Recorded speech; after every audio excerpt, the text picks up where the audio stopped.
Welcome to the first in a series of videos on the STEM design process.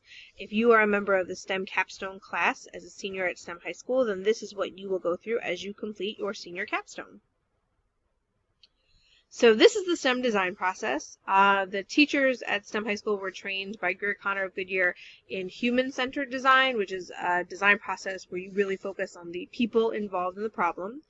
Mr. Metcalf and I kind of combined what we learned there with what we know about problem-based learning and the engineering process and the scientific method and came up with the STEM design process because, we like to name things and we like our little I words. So this is what we created. All of these processes have, a lot in common, but we wanted to come up with kind of consistent language that we could use from class to class throughout PBLs and culminating in your senior capstone. So this is the process you will go through your capstone. The first step in any of these processes is to identify what you're doing. So for STEM capstone, that's identifying your problem that you want to pursue. I like this quote for this step by Thomas Edison. There's a better way to do it. Find it. Any product or thing that you see around you is something created to fulfill a need. And sometimes it's a need that hasn't been fulfilled yet, but often it's a need where we had a solution and we found a better way to do it. So when you're picking your problem for capstone, here's some advice. Start by thinking about your interests and your hobbies, because you want to be passionate about your capstone project, so pick the things that you choose to do. Are you into sports? Are you into some clubs? What do you choose to do with your free time? And then since you are seniors, what are your career goals or your plans for a major in college? What are you planning to pursue with the rest of your life? And think about what problems you see in these areas. You could also take a look at what problems you might see in your community around you. And this could be your neighborhood, this could be the school, any community you are part of. And don't worry if nothing jumps out at you right away. You can definitely do some Googling and some research into these areas and what problems exist here. Talk to other people within these groups to kind of get an idea of what are problems for people, what could be improved. Whatever you choose, you want to make sure that your problem is a couple of things. First, that it's actually a problem. We do not do senior projects. If you know the thing you want to create, that's a project, and that's fine. And if it's cool for your community or whatever, go do it. But that's not your capstone. If you know the end already, you're not solving a problem, you're doing a project. So you want to make sure you're really starting with something that is a problem. We are working on human-centered design, so you also want to make sure it's focused on the user. You should be able to really clearly explain who is the user or the group of users who are affected by this problem. You want to make sure that it's solvable, but it's not too simple. So what I mean here is, don't try to solve cold fusion. You only have a year and you're a high school student. But again, if the solution is already out there and it's just a matter of, oh, well, you go on Amazon and you search this and you buy it, that's too simple. You want to try to find that spot of, this is worth a year of your life. You also want to make sure that it's open-ended. Like I said, if you know the solution already, you know the thing that can be created, that's not an open-ended problem that you're exploring. You want to start with something that has no option, or you can automatically off the top of your head think of many ways that it could be solved so that it's a really open-ended, deep problem. And most importantly, you want to make sure it's something you care about.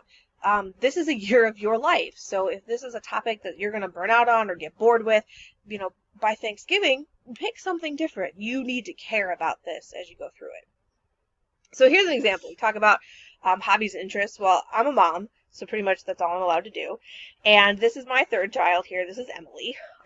When Emily was born, she had jaundice, which means that there's an excess of bilirubin in the blood. And some babies process it normally, but little Emily did not. So Emily had to undergo what's called phototherapy, where they used blue light to help the bilirubin process through the baby's skin. And it works, and it's fine. It totally functions. But there's a better way to do it, because this is absolute torture, both on the baby, but, okay, as the user, the mom. If you know anything about babies, they like to be cuddled and warm and snuggly. And you can see here, my poor little baby, she's in a little bassinet. She cannot be snuggled. She's not in a swaddle. She's not in any clothes, because she had to have the blue light exposed to as much of her skin as possible.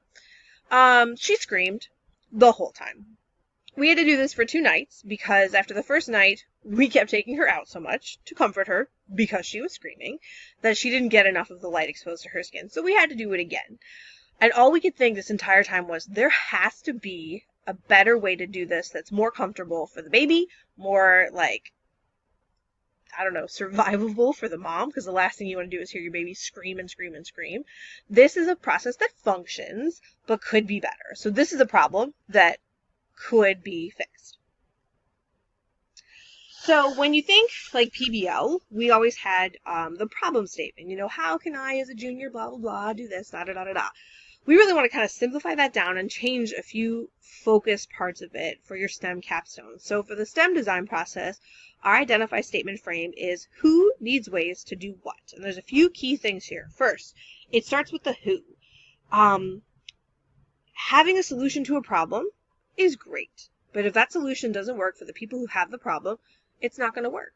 Either they're not going to do it or it's not actually going to solve their problem. So you really have to start with the people in mind. Who are the audience? Who are the users? Then that middle part, needs ways. It's plural. We're not looking for one solution right now. We're looking for a whole bunch of ways that these people could get something.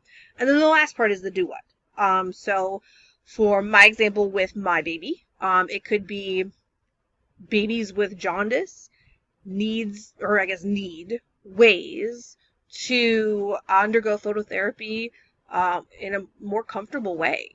The baby is the audience, or even the mom. The mom needs a way to survive that in a more comfortable way. And then the thing they need is to survive the phototherapy. For capstone in the design process, we have a rubric line for you so that as you get to the end of this step, you know what we're looking for.